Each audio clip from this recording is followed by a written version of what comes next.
Hello বন্ধুরা, আমি সঞ্জয় আর আপনারা দেখছেন আমার ইউটিউব চ্যানেল বার্ড লাভার। আর আপনারা প্রত্যেকেই জানেন আমার চ্যানেল মানেই নতুন কিছু জানা, নতুন কিছু শেখা। তো বন্ধুরা, আজকে যে বিষয়টি নিয়ে আমরা আলোচনা করব সেটা হলো যে শীতকালে পাখিদের শরীর গরম রাখার জন্য আমরা কী ধরনের খাবার পাখিদেরকে খাওয়াতে পারি। তো চলুন আমি আপনাদেরকে আজকে দেখাচ্ছি আমি কী ধরনের মিক্স খাবার তৈরি করি যাতে সেই খাবার খেয়ে পাখির শীতকালে শরীর গরম থাকে। তো চলুন বন্ধুরা।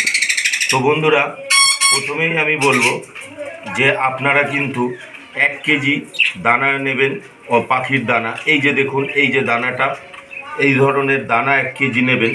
তার সাথে আপনারা নেবেন এই যে হোয়াইট মিলেট, রেড মিলেট, তার সাথে ক্যানারি সিড, ব্ল্যাক মিলেট, এই যে সানফ্লাওয়ার, তার সাথে কুসুম দানা, এবং এইখানে রয়েছে ব্ল্যাক সিড এবং জব।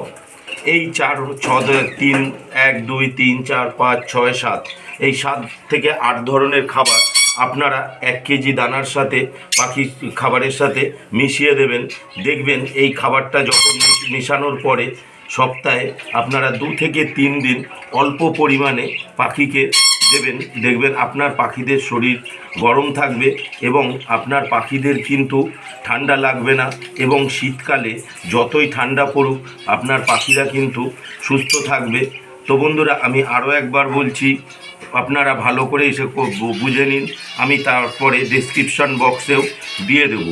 এইটা যেমন হচ্ছে হোয়াইট মিলেট, তার সাথে আপনারা দেবেন রেড মিলেট, তার সাথে দেবেন ব্ল্যাক মিলেট, তার সাথে আপনারা দেবেন ক্যানারি সিড এবং সানফ্লাওয়ার, কুসুম দানা এবং ব্ল্যাক সিড ও জব। তো এইবার পরিমাণগুলো বলে দিই। আপনারা কিন্তু জবটা দেবেন 100 গ্রাম, আপনারা তার সাথে হোয়াইট মিলেটটা দেবেন 100 গ্রাম, রেড মিলেট 100 গ্রাম, ক্যানারি সিড 100 গ্রাম, ব্ল্যাক মিলেট 100 গ্রাম, তার সাথে 250 গ্রাম দেবেন সানফ্লাওয়ার, এবং কুসুম দানা দেবেন 100 গ্রাম, এবং ব্ল্যাক সিডও দেবেন 100 গ্রাম। এই পুরো সব কিছু দিয়ে আপনারা একটা এইরকম মিক্স খাবার তৈরি করবেন। তৈরি করার পরে পাখিকে খাওয়াবেন।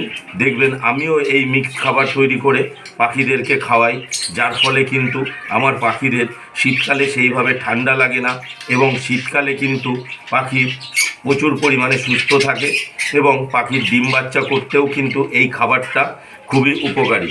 তো বন্ধুরা, যদি আমার এই ভিডিওটি আপনাদের ভালো লেগে থাকে তাহলে প্লিজ লাইক, কমেন্ট এবং শেয়ার করবেন, এবং আমার চ্যানেলটিকে অবশ্যই সাবস্ক্রাইব করবেন। আজ এই পর্যন্তই।